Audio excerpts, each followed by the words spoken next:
안녕하세요. 돈이 되는 꿀팁남TV의 꿀려 최인입니다. 안녕하세요. 꿀남 길건우입니다. 오늘 네. 임상에 대한 모든 것을 파헤쳐 주신다고 들었습니다. 저희가 모든 걸 하기에는 이제 시간이 너무 짧고 네. 임상에 대해서 이제 궁금해하시는 분들도 너무 많고요. 네. 제약바이오가 너무 주도를 하고 있어. 그러니까요. 그래서 이제 네. 임상 시험 뭐 몇 상 들어간다 이러면 난리가 나잖아요. 그래서 뭐 임상의 단계는 어떻게 되고, 그다음에 성공 확률은 또 어떻게 되는지, 네. 그다음에 주의할 점은 또 뭐가 있는지에 대해서 오늘 한번 확인해 보겠습니다. 네, 최근 정말 임상에 대한 관심이 참 뜨거운데 네. 임상 어려워요. 임상 시험, 그쵸. 임상 실험 이 단어부터 사실 헷갈리거든요. 뭐가 맞을 것 같아요? 전 임상 시험으로 알고 있어요. 정확하게 따지면 임상 실험도 포함이 되고요. 시험도 포함이 돼요. 근데 대부분 뉴스에 네. 나오는 거는 시험. 그러니까 시험. 네, 시험은 이제 뭐냐면 약은 이미 개발이 됐어. 약은 있는데 이거를 사람한테 검사를 해보는 거야. 네. 효과가 있는지 없는지가 시험이고, 네. 새로운 물질을 찾아가지고 이게 맞을지 안 맞을지를 검사하는 거. 네. 요게 실험인 거예요. 아, 그러면은 네. 코로나19 치료제 임상 시험. 네, 시험이 맞는 거죠. 근데 이제 시험의 단계가 많죠. 네. 네, 어떻게 진행되는지 알고 계세요? 임상 뭐, 시험? 1상, 2상, 3상. 제일 많이 듣는 거. 그러니까요. 그게 끝이 아니에요? 원래는 후보 물질부터 찾는 거예요. 그러니까 뭔가 이 치료제에 대한 물질이 있어야지 이걸 가지고 시험을 하는 거잖아요. 네. 그래서 후보 물질을 먼저 찾는 겁니다. 그러니까 예. 예를 들어서 이제 질병의 원인이 있어. 그러니까 지금은 백신, 치료제 이런 걸 얘기 많이 하지만 대부분 이제 질병에 관련된 거잖아요. 암, 혈관, 뭐 뇌질환, 뭐 이런 것들이 굉장히 많아요. 그러니까 네. 이런 것들의 원인을 먼저 찾고요. 이거에 맞는 거를 수백만 가지의 물질들 중에서 네. 먼저 탑10을 뽑는 거예요. 오. 네, 탑10을 먼저 뽑는 게 1번입니다. 네. 그래서 이 탑10 후보 물질을 뽑았어요. 그럼 뭘 해야 돼요? 이제 시험에 돌입을 해봐야 되지 않을까요? 그쵸. 이제 시험에 돌입을 하는데 처음부터 사람한테는 힘들어요. 네, 처음부터 사람한테는 안 하고 이거를 전 임상이라 그래요. 전 임상 네. 전에. 그렇죠. 임상 전 단계라고 보시면 되고, 이때 뭐 시험관이나 동물, 네. 예를 들어서 과거에 암 치료제 이렇게 막 나올 때가 있었어요. 신약이. 그러면 쥐한테 네. 암세포를 먼저 주입을 해요. 쥐가 뭐 인간과 유전자 구조가 뭐 가장 비슷하다고 이런 이야기 그래가지고 있더라고요. 이제 정말 제일 많이 하죠. 그다음에 네. 뭐 원숭이도 많이 하고요. 그래서 이렇게 전임상 단계를 거친 다음에 임상으로 들어가는 거예요. 자, 그럼 임상 이제 들어갔습니다. 네. 자, 임상에서 뭐 해야 될까요? 임상에서 이제 시험을 하죠. 이제 본격적으로 시작을 하는 게 임상 1단계 아닐까요? 맞아요. 이제 임상은 크게 보면 1, 2, 3, 4까지 있어요. 4까지 있어요? 사상 들어봤어요? 아니요? 사상은 시판되고 나서도 하는 거예요. 그러니까 3상까지가 대부분 이제 뉴스에 많이 나오는데, 네. 1상 전에 하는 게 또 있습니다. 뭐예요? 이게 임상이라는 거는 이제 사람한테 검사를 하는 거거든요. 네. 사람한테 검사를 하는데 이게 신약이 있어야 될 거 아니에요. 시험용 신약. 네. 이 계획서를 제출을 해야 돼요. 계획서 제출. 네, 계획서를 제출하고 채택이 돼야지 이제 임상 일상에 들어갈 수 있는 거예요. 네. 자, 여기서 급 질문. 자, 이게 신약을 개발하면 특허권이 있죠. 네. 네, 특허권은 평균적으로 20년입니다. 20년. 20년을 줍니다. 이 특허권은 언제부터 시작될까요? 임상 계획서를 제출하고 뭐 눈치가 있어. 맞죠. 임상 계획서를 제출하고 나서부터 맞습니다. 20년. 이제 정확하게 맞아요? 얘기하면 제가 요 타이밍에 질문을 했으니까 이렇게 답이 나와야지. 제가 그래도 감이 있어요. 그럼요. 찍는 감이 또. 네, 그러니까 이게 정확한 거는 이래요. 대부분의 사람들은 시판이 되고 나서 특허권을 갖는다라고 생각하는데, 계획서 단계부터 승인이 났어요. 그러면 네. 그때부터 20년인 거예요. 그러면 제약사는 어떻게 해야 돼? 최대한 빨리 임상을 마치고 빨리빨리 팔아야죠. 빨리빨리 팔아야죠. 그 수익을 내야죠. 그렇죠. 네. 그래야지 특허권이 오래 가지고 있는 거니까. 네. 그래서 이때부터 시작된다. 그러면 이게 특허권이 언제까지 가지라는 거를 궁금해 하시는 분들은 이 접수 단계부터 체크를 해보시면 정확하게 계산을 할 수 있습니다.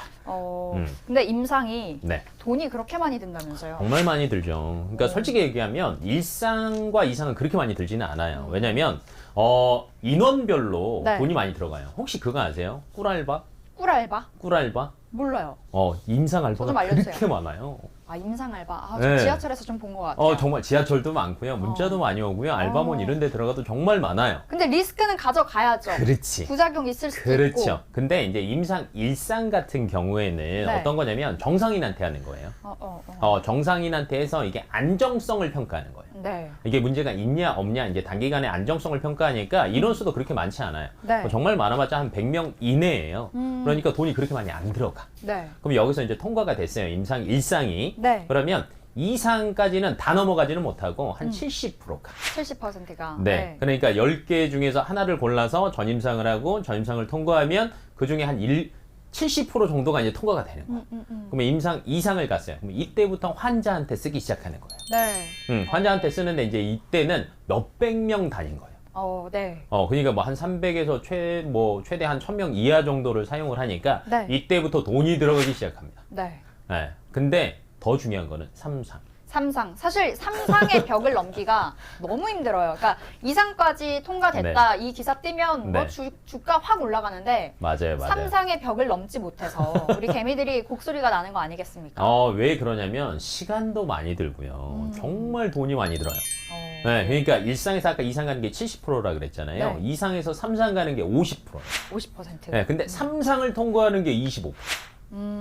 근데 25%면 괜찮지 않아요? 네, 괜찮네요. 그런데 우리가 전임상부터 시작을 했죠. 네. 여기에서 이 끝까지 오는 데가 확률이 10% 미만.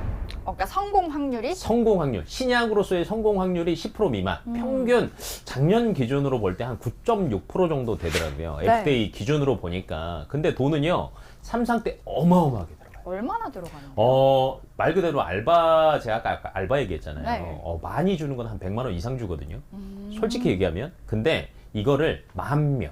10,000명. 최대는 제가 알기로는 한 10만 명까지 임상 인원이 있었던 것도 알고 있어요. 네. 그러니까 이런 경우에는 돈이 어마어마하게 들어가는 거죠. 그다음에 뭐 암 치료제 이런 거는 그래도 한 1,000명 이내로 해요. 네. 왜냐면 환자들을 대상으로 하니까. 근데 백신, 치료제 어마어마하게 많은 사람을 대상으로 해야 되니까 돈이 어마어마하게 들어가요. 그럼 지금 코로나19 백신 치료제 개발하는데 돈 엄청 들겠네요. 많이 들어가죠. 그러니까 제가 볼 때는 이제 뭐 나중에 주의사항에서도 얘기를 할 거지만 네. 이 임상 소식만 듣고 섣불리 다 달려드는 거는 솔직히 얘기하면 그 불나방이 불 보고 달려드는 거랑 저는 솔직히 얘기하면 비슷하다고 생각이 들어요.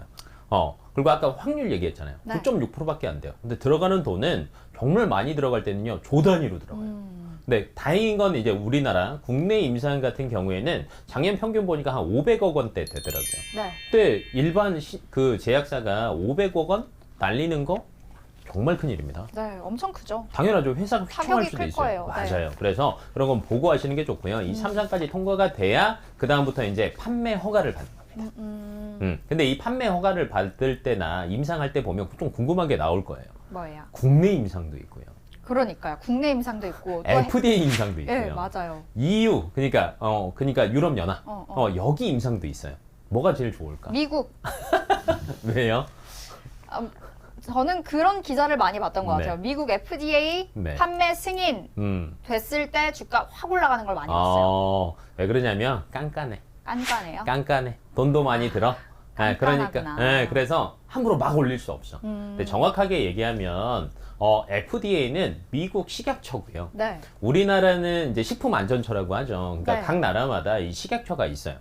그러니까 해외에서 승인을 받았다고 해서 무조건 바로 판매를 허가해 주지는 않아요. 네. 그 나라의 판매 허가를 받으려면 이 식약처를 통과해야 되는데, 그래서 이제 임상 같은 경우에는 이제 국내용으로 사용하는 신약들도 있고 글로벌하게 하는 신약들도 있어요. 네. 동시에 진행을 많이 합니다. 국내 임상도 진행을 하고 그다음에 해외 임상도 같이 진행을 하는데 네. 아무래도 공신력이 제일 큰 거는 미국 FDA다. 그러면 이제 국내 임상보다는 그 다음에 우리나라 인구가 얼마 안 되잖아. 네, 네. 그렇죠. 5천만 명밖에 안 되는데 미국에서 FDA 승인 받았어요. 그럼 EU도 솔직히 빨리 통과가 되고요. 네. 국내도 빨리 통과되거든요. 판매량 자체가 어마어마하기 때문에 더 거기다가 특허권도 네. 가지고 있으니까 수익률이 어마어마한 거죠. 그래서 FDA가 조금 더 유리하다라고 얘기를 하는 거죠. 뭐 셀트리온이 생각이 나네요. 갑자기 생각나죠. 네. 그다음에 이제 미국 FDA도 승인 받았죠. 그러니까 여기에서 셀트리온 얘기를 너무 잘했어. 그래요? 왜냐면 아까 제가 특허권 얘기했죠. 네. 그러니까 평균적으로 신약 하나 통과 다 되는 거, 임상까지 몇 년 걸릴 것 같아요? 임상까지? 뭐 10년? 10년이면 좀 빠른 거. 빠른 거예요, 그게? 10년에서 평균 15년. 진짜 기네요. 정말 길죠. 돈도 어마어마하게 들어갔는데 아까 근데 특허권 인정 기간이 몇 년이라고요? 20년. 20년. 그러면 이제 5년에서 10년밖에 못 팔아. 그러니까 빨리 진행이 돼야 된다고 하시는 정말 빨리 되는 거죠. 그래서 빨리 돼야지 빨리 파는 거죠. 근데 네. 이 특허권을 빨리 이제 별로 얼마 안 남았잖아요. 그럼 어떻게 네네. 돼요? 비싸게 팔아야 돼요. 어. 근데 특허권이 딱 종료가 됐습니다. 그럼 이때 달려듭니다. 제약사들이 또. 시밀러. 시밀러. 와, 바이오 시밀러. 저 오늘 감이 좋네요. 오늘 주식 사세요. 그죠? 오늘 감이 좋아요. 이때 나오는 게 셀트리온이에요. 이게 셀트리온이 심지어는 신약 제약사보다 유럽에서랑 보면은 점유율이 더 높아요. 네. 왜 그러냐면 바이오시밀러가 솔직히 얘기하면 임상시험 통과 확률보다 훨씬 더 높습니다. 왜냐면 이미 통과한 신약을 기본으로 가지고 네. 다시 신청하는 거잖아요. 그러니까 복제약이니까. 당연하죠. 그래서 예. 통과 확률도 높고요. 그 다음에 플러스 알파 싸. 좀 더 저렴하다. 왜냐면 우리는 특허권에 들어갈 비용이 이미 뭐 다. 그렇죠. 왜냐면 우린 신약 개발을 한 게 아니니까 네. 몇 천억에서 1조 원 가까이 돈이 안 들어간 거예요. 정말 단가를 낮출 수가 있는 거죠. 네. 그래서 인기가 많은 거야. 그러니까 이때 이제 셀트론이 나온 거죠. 그러면 이제 임상 시험에 대해서 궁금한 거 없어요? 임상 시험에 대해서 저는 그냥 왜 그렇게 삼상의 벽을 넘지 못하는지. 근데 오늘 알았어요. 네. 그러니까 돈도 많이 통과하는 들고. 데까지 돈도 맞아요. 많이 들고 시간도 많이 걸려. 10% 미만이다. 그렇죠. 이제 전체 통과 확률이. 어. 그러니까 이제 그것보다는 이제 임상 시험이 무조건 나쁜 건 아닙니다. 왜냐면 주식이라는 게 미래 가치를 보고 투자를 하는 거니까. 네네. 하지만 뭐 주의사항으로 꼽자면 저는 그래도 삼상 삼상.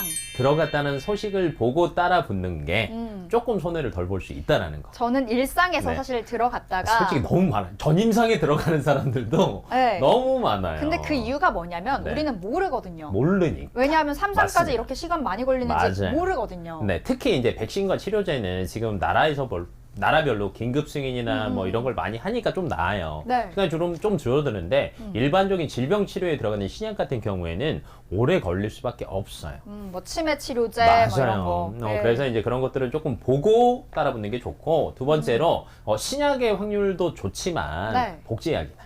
목재야. 아니면 위탁 생산이다. 이런 쪽으로 조금 고개를 돌려보시는 것도 조금 이제 내 수익을 안정적으로 지킬 수 있다라는 거를 한번 명심을 해보시는 게 어떨까 싶습니다. 오늘 임상 네. 이 이야기 끝에 결론은 그러니까 임상 뭐 돌입했다 이렇다고 해서 우리 사지 달라들지 말자. 말자라는 거네요. 그럼 언제 들어가자? 삼상 결과 나오고? 네, 2상 말에서 3상쯤? 그래요. 네. 알겠습니다. 오늘 임상에 대해서 좀 짧게 그리고 깊게 좀 들어본 것 같은데 네네. 우리 투자자들 많이 궁금하셨을 것 같습니다. 임상에 대해 오늘 배워봤고요. 다음번 꿀팁에서 또 만나 뵙겠습니다. 네, 오늘 말씀 고맙습니다. 네, 수고하셨습니다.